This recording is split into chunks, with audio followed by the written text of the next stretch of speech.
Bismillahirrahmanirrahim. Assalamu alaikum. Welcome to our YouTube channel Nectar Vision at B in the course of Biostatistics. Lecture number 14 part 1 में हम लोगों ने introductory regression को explain किया था। अब हम इसको थोड़ा सा न्यूमेरिकली सॉल्व करने की ट्राई करेंगे कि रिग्रेशन एनालिसिस किया कैसे जाता है।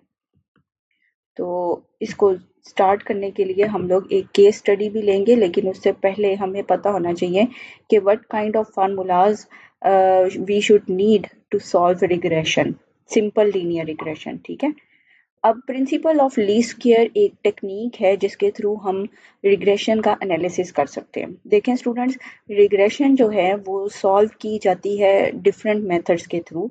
उनमें से मोस्ट फेमस जो है ये है लीस्ट स्क्वेयर। इसके अलावा हमारे पास मेथड ऑफ मूवमेंट्स और मेथड ऑफ लाइकलीहुड ये भी अडॉप्ट किए जाते हैं in case when least square से आपका सॉल्यूशन सॉल्वेबल ना हो। तो मैं इन बकाया दो मेथड्स को अप्लाई किया जा सकता है, लेकिन पहले हम लीस्ट स्क्वेयर को देखते हैं। According to the principle of least square, the best fitted line to a set of points is one for which the sum of squares of vertical distances between the point and the line is minimum। ठीक है, हमारे पास best fitted line होती है कि जिसके through जो आपको एक लीनियर जो रिलेशनशिप है वो प्रोवाइड करे, और इसमें जो सम ऑफ स्केयर्स हैं, यानी जैसे ही आप वैल्यूज का सम लेते हैं और फिर उनकी स्केयरिंग करते हैं तो वर्टिकल डिस्टेंस जो बनेगा, यानी आप सपोज कर लें कि इस तरीके से हमारे पास एक स्ट्रेट लाइन है, तो हर पॉइंट का वर्टिकल डिस्टेंस जो है, मतलब आपने एक्स एक्सिस से उसको नापना है, तो वो पॉइंट मिनिमम होना चाहिए, उसको बेस्ट फिटेड लाइन बोलते हैं। यानी आप ये भी कह सकते हैं कि एरर वैल्यू कम से कम हो। The line y is equal to a plus bx is the one that best fits the given set of point according to the principle of least square, and this fitted line is obtained by solving simultaneous two equations which are known as normal equations। ये जो दो equations आपको दिखाई दे रही हैं screen पे, इनको normal equations बोला जाता है, और हमने अपने सॉल्यूशन को हल करने के लिए इन्हीं नॉर्मल इक्वेशंस का सहारा लेना है। अब एक एग्जांपल ले रही हूँ कि an important concern of any pharmaceutical company producing drug is to determine how a particular drug will affect one's perception on general awareness.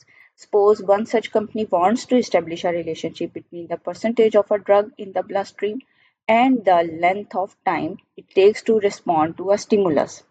Suppose the company administers this drug on 5 subjects and obtain the following information। देखिए, ये एक sort of relationship बन रहा है कि हम जो amount of drug ले रहे हैं, जो मेडिसिन खा रहे हैं, वो ब्लड में कितनी देर बाद स्टिमुलस देगी, यानी कितनी देर बाद वो रिस्पॉन्ड बैक करेगी। This is a kind of relationship and we can actually solve this sort of relationship by using regression. तो आपने फ्यूचर में भी प्रैक्टिकल पर्पस में रिग्रेशन का मेथड उस वक्त अडॉप्ट करना है when you see such kind of relationship between the values. ठीक है, अब यहाँ पे इन्होंने 5 और सब्जेक्ट्स लिए हैं। 5 सब्जेक्ट से मुराद ये हैं कि आपने 5 पर्सन ले लिए हैं और परसेंटेज ऑफ ड्रग दी है 1 2 3 4 5 के साथ, जिसको एक्स के साथ शो किया जा रहा है। ये इंडिपेंडेंट वेरिएबल है, और टाइम रिएक्शन जो है मिली सेकेंड में, ये डिपेंडेंट है। ठीक है, तो इसकी वैल्यूज 1 1 2 2 एंड 4 आ रही है। अब हमने वो जो साइमल्टेनियस इक्वेशन है उसको, अगर मैं इसको स्क्रॉल बैक करूं तो देखें, आपको सम ऑफ y की वैल्यू चाहिए, n total number of observation है, सम ऑफ x चाहिए, सम ऑफ एक्स y की वैल्यू चाहिए, सम ऑफ x ऑलरेडी पहली वाली इक्वेशन में भी यूज हो रहा है, and sum of x square की वैल्यू भी चाहिए। तो ये आपको कुछ वैल्यूज फाइंड आउट करने के लिए एक टेबल बनाना पड़ेगा। सम ऑफ x तो हम लोग जस्ट x की वैल्यूज का टोटल कर लेंगे। ठीक है, 1 + 2 + 3 + 4 + 5 दैट इज इक्वल टू 15। इसी तरह से सम ऑफ y हम लोग 1 + 1 2 + 2 + 4 दैट इज इक्वल टू 10, और x की वैल्यूज का स्क्वायर ले लेंगे, then we get the summation value that is equal to 55। In the similar way we will find the product of x and y and creating a column get the total which is equal to 37।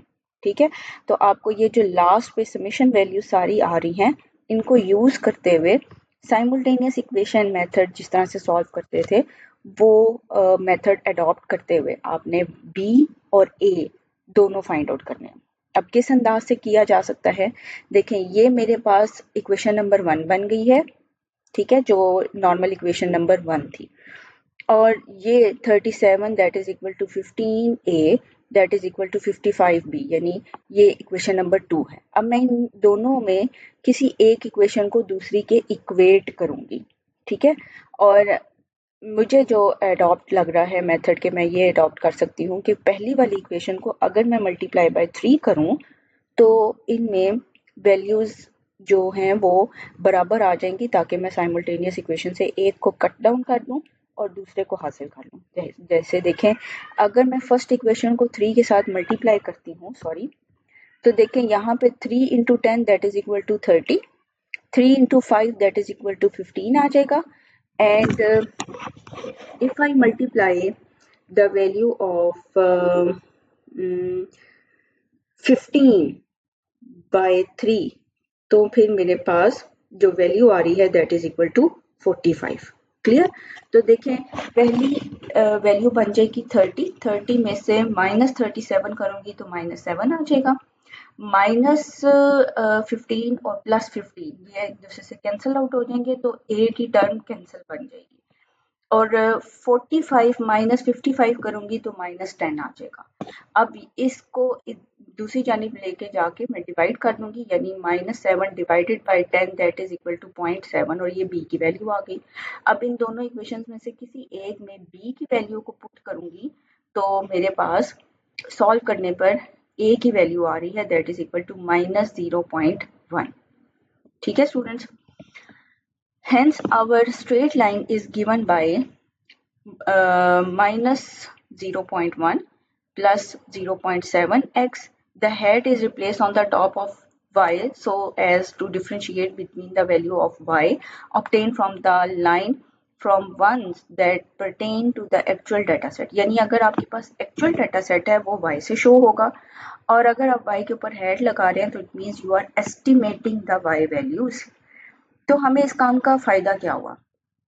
The answer to this question is that this line can be used to estimate the value of a dependent variable corresponding to some particular value of the independent variable. Yani we can actually predict the future values by using this straight line equation. Hope you understand this lecture. If you have any sort of query related to the lecture, kindly give your query in the comment box. Do subscribe our channel and don't forget to press the like button. Thank you students. Allah Hafiz.